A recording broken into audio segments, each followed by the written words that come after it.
Albert Camus, Mandoubi, Argelia, 1913, Villeblerin, Francia, 1960. Novelista, dramaturgo y ensayista francés. Nacido en el seno de una modesta familia de emigrantes franceses, su infancia y gran parte de su juventud transcurrieron en Argelia.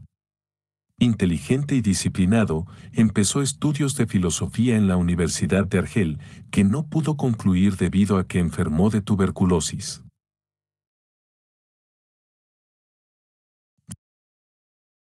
Formó entonces una compañía de teatro de aficionados que representaba obras clásicas ante un auditorio integrado por trabajadores.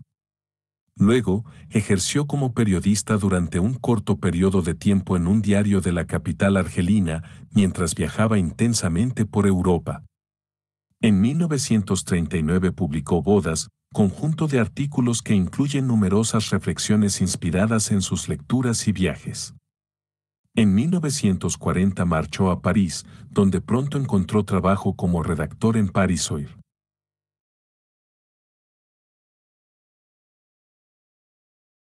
Empezó a ser conocido en 1942, cuando se publicaron su novela corta El extranjero, ambientada en Argelia, y el ensayo El mito de Sísifo, obras que se complementan y que reflejan la influencia que sobre él tuvo el existencialismo. Tal influjo se materializa en una visión del destino humano como absurdo, y su mejor exponente quizás sea el extranjero de su novela, incapaz de participar en las pasiones de los hombres y que vive incluso su propia desgracia desde una indiferencia absoluta, la misma, según Camus, que marca la naturaleza y el mundo.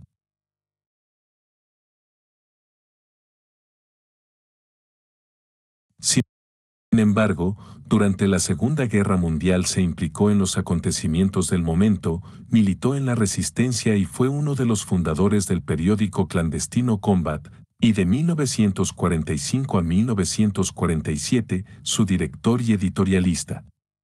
Sus primeras obras de teatro, El malentendido y Calígula, prolongan esta línea de pensamiento que tanto debe al existencialismo, mientras los problemas que había planteado la guerra le inspiraron cartas a un amigo alemán.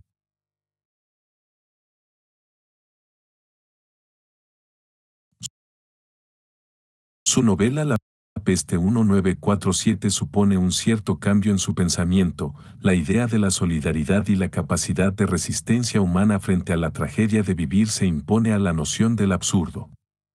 La peste es a la vez una obra realista y alegórica, una reconstrucción mítica de los sentimientos del hombre europeo de la posguerra, de sus terrores más agobiantes.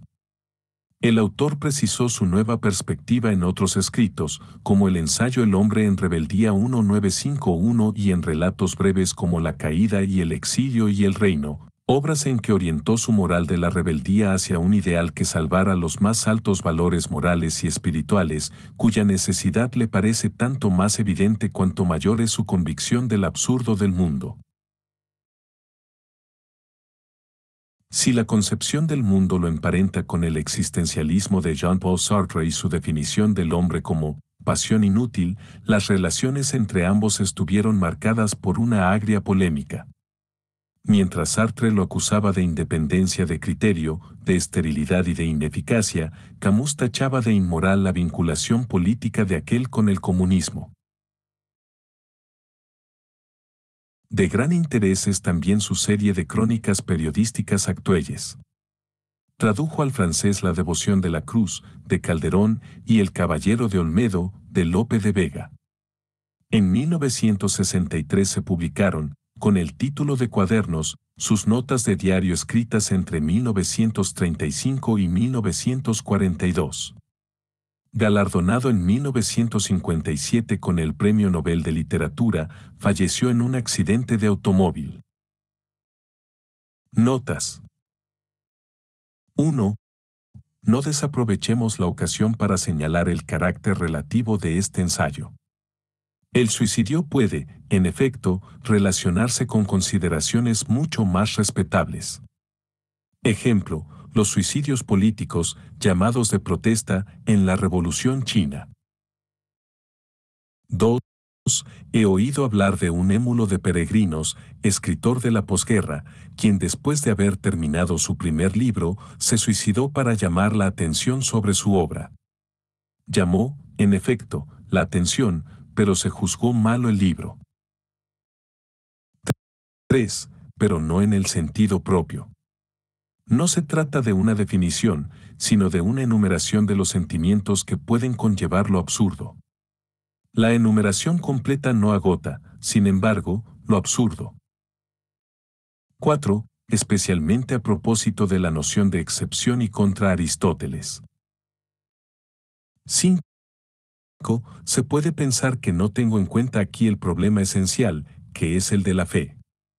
Pero yo no examino la filosofía de Kierkegaard o de Chekhov o, más lejos, de Husserl, serían necesarios otro lugar y otra actitud espiritual. Les tomo un tema y examino si sus consecuencias pueden convenir a las reglas ya fijadas. Se trata solamente de obstinación. 6. No he dicho, excluye a Dios, lo que sería también afirmar. 7. Precisemos una vez más, de lo que se trata aquí no es de la afirmación de Dios, sino de la lógica que conduce a Él. 8. Hasta las epistemologías más rigurosas suponen metafísica, hasta el punto de que la metafísica de una gran parte de los pensadores de la época consiste en no tener sino una epistemología. 9a. En esta época era necesario que la razón se adaptase o muriese. Se adapta. Con Plotino se convierte de lógica en estética. La metáfora reemplaza al silogismo. B. Por otra parte, esta no es la única contribución de Plotino a la fenomenología. Toda esta actitud está ya contenida en la idea, tan cara al pensador alejandrino, de que no hay solamente una idea del hombre, sino también una idea de Sócrates. 10. Se trata aquí de una comparación de hecho, no de una apología de la humildad. El hombre absurdo es lo contrario del hombre reconciliado. 11. La cantidad origina a veces la calidad. Si he de creer las últimas puntualizaciones de la teoría científica, toda materia está constituida por centros de energía. Su cantidad más o menos grande hace más o menos singular su especificidad.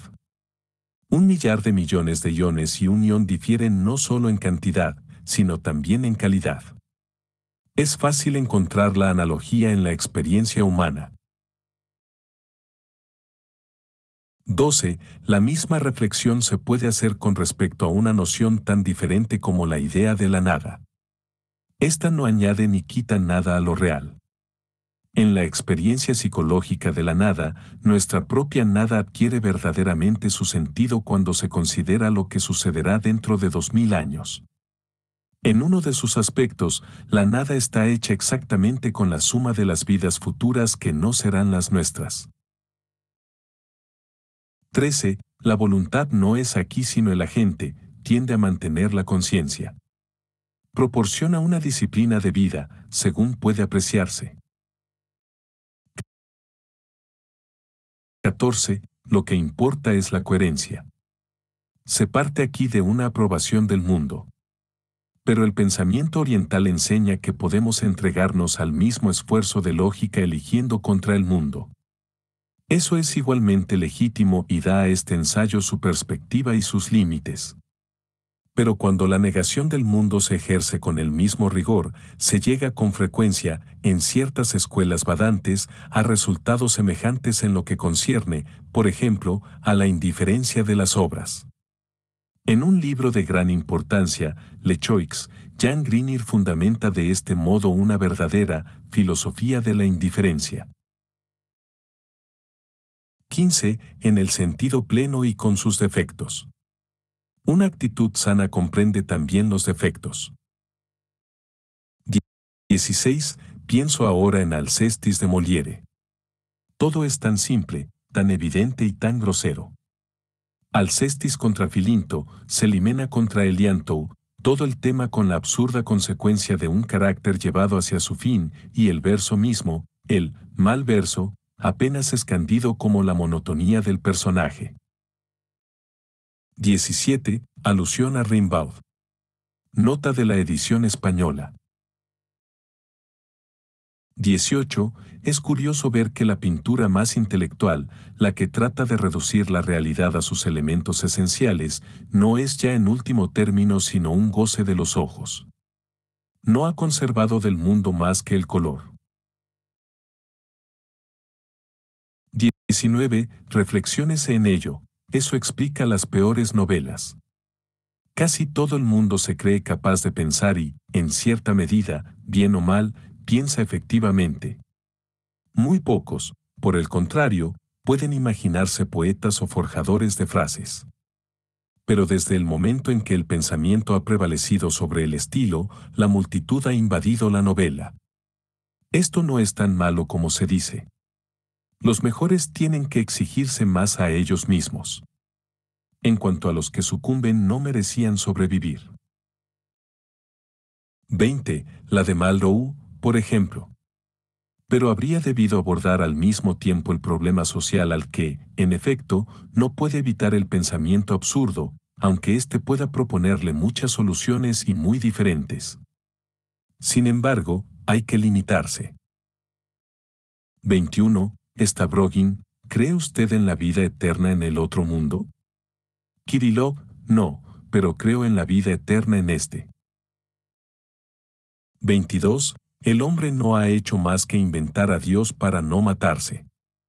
Así se resume la historia universal hasta este momento. 23. Boris de Schloesser. 24. Observación curiosa y penetrante de Chid. Casi todos los personajes de Dostoyevsky son polígamos. 25. Moby Dick de Melville, por ejemplo. 26. Hay que advertir que de una manera igualmente legítima se pueden interpretar las obras de Kafka en el sentido de una crítica social, por ejemplo, en El proceso. Es probable, además, que no haya que elegir. Las dos interpretaciones son buenas. En términos absurdos, como hemos visto, la rebelión contra los hombres se dirige también a Dios. Las grandes revoluciones son siempre metafísicas.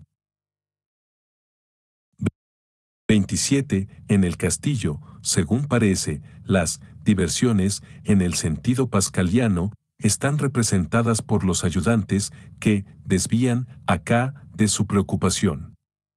Si Frida termina siendo la querida de uno de los ayudantes, es porque prefiere la apariencia a la verdad, la vida de todos los días a la angustia compartida.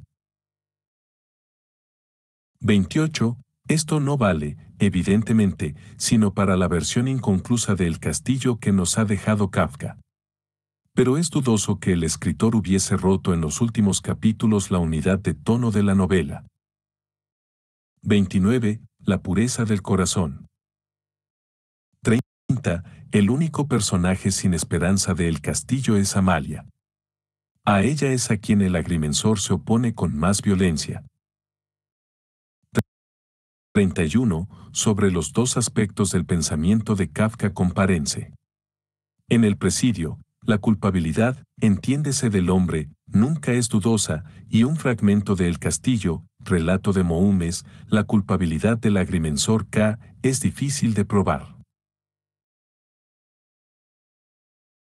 32. Lo que acabamos de proponer es, evidentemente, una interpretación de la obra de Kafka. Pero es justo añadir que nada impide que se la considere, al margen de toda interpretación, desde el punto de vista puramente estético.